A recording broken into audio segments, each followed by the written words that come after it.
If we don't have free speech, then we just don't have a free country. It's as simple as that.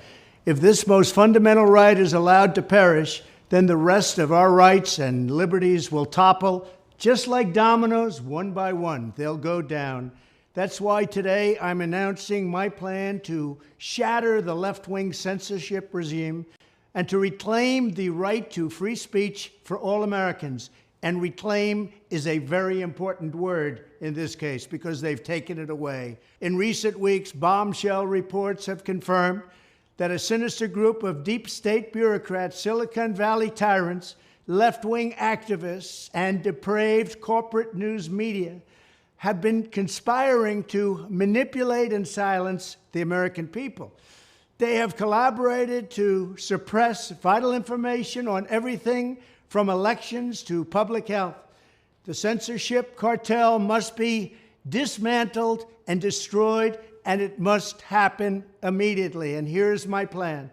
First, within hours of my inauguration, I will sign an executive order banning any federal department or agency from colluding with any organization, business, or person to censor, limit, categorize, or impede the lawful speech of American citizens. I will then ban federal money from being used to label domestic speech as mis- or disinformation.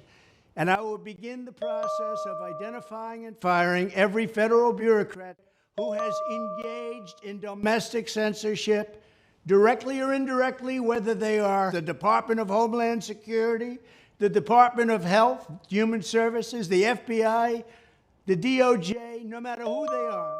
Second, I will order the Department of Justice to investigate all parties involved in the new online censorship regime, which is absolutely destructive and terrible, and to aggressively prosecute any and all crimes identified.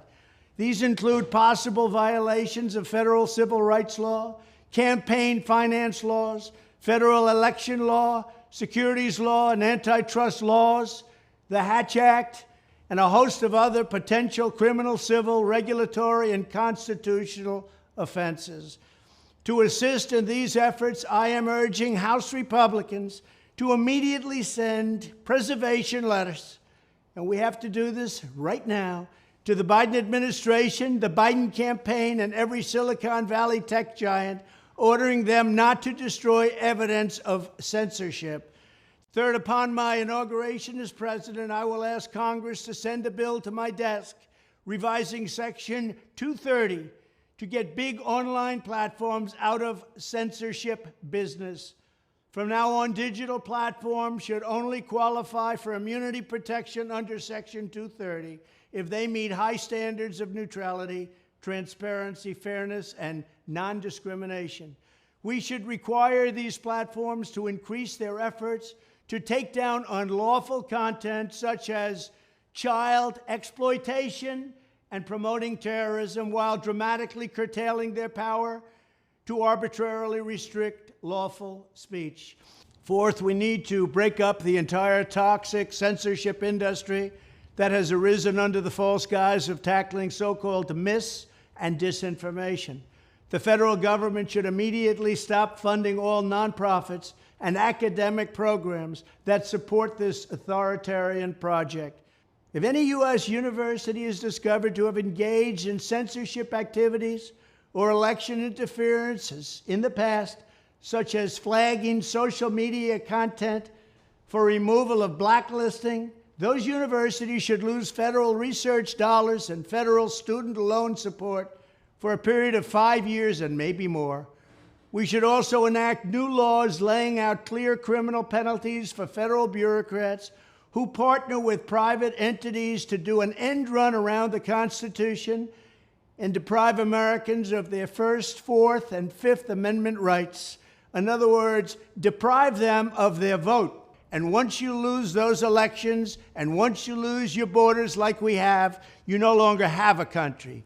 Furthermore, to confront the problems of major platforms being infiltrated by legions of former deep staters and intelligence officials, there should be a 7-year cooling-off period before any employee of the FBI, CIA, NSA, DNI, DHS, or DOD is allowed to take a job at a company possessing vast quantities of U.S. user data.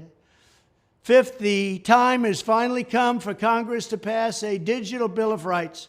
This should include a right to digital due process. In other words, government officials should need a court order to take down online content, not send information requests such as the FBI was sending to Twitter.